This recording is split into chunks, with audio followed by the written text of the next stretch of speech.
Hey viewers, you're watching the Savera and I'm Vidhi Joshi.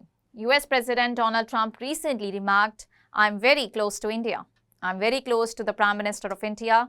We have a very good relationship." Yet, beneath the rhetoric of camaraderie, tensions between the United States and India are resurfacing. This time over Washington's decision to revoke the sanctions waiver for Iran's Chabahar Port, a move with serious implications for New Delhi's strategic interest.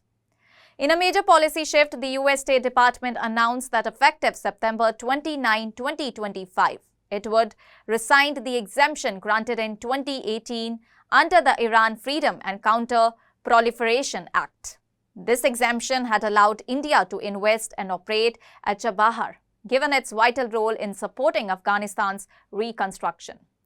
Once revoked, any entity involved in operating, financing or servicing the port could be exposed to US sanctions, putting India's investments and operations at risk. The Chabahar port, located on Iran's southeastern coast near the Gulf of Oman, is often referred to as the Golden Gate for its strategic significance. It provides India a critical alternative route to access Afghanistan and Central Asia, bypassing Pakistan entirely. India has long seen the port as a geopolitical and economic asset. It first formalized interest in the early 2000s under Prime Minister Atal Bihari Vajpayee. However, cooperation was disrupted when the US labeled Iran part of the axis of evil in 2002, complicating bilateral ties with Tehran. More recently, India renewed its commitment to Chabahar during the Biden administration. In May 2024, New Delhi signed a 10-year agreement with Iran granting India Ports Global Limited operational rights over the Shahid Beheshti terminal. The deal involved $120 million in infrastructure investment and a $250 million credit line to support port-related development. India has already supplied equipment worth $25 million, including cranes and essential machinery. The port has been used to ship over 2.5 million tons of wheat and 2,000 tons of pulses to Afghanistan and provided humanitarian aid during the pandemic.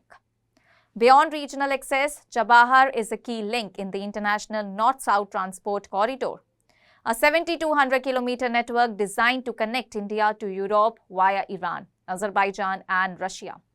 It also acts as counterweight to China's Gwadar port in Pakistan, part of the Belt and Road Initiative.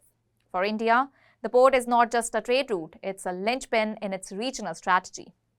However, the US now argues that circumstances have changed since the waiver was issued. With the Taliban now in control of Afghanistan, Washington questions the port's original purpose and believes Iranian revenues from the project could fund destabilizing activities. President Donald Trump, under his maximum pressure campaign, issued an executive order in February 2025, directing Secretary of State Marco Rubio to rescind all Iran-related waivers, including Chabahar's. India has yet to issue an official response, though External Affairs Minister Subramaniam Jaishankar addressed similar US concern earlier in 2024.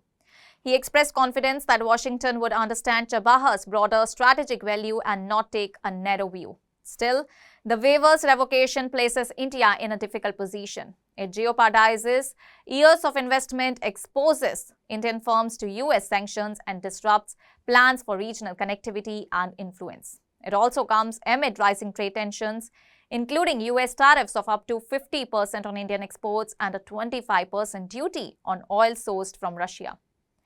As the September deadline approaches, the fate of the Chabahar port and India's larger strategic ambitions in the region now hinges on high-stakes diplomacy and whether common ground can be found between New Delhi and Washington. That's all for now. Stay tuned to the Savera for more updates. Do like, comment and subscribe to the channel.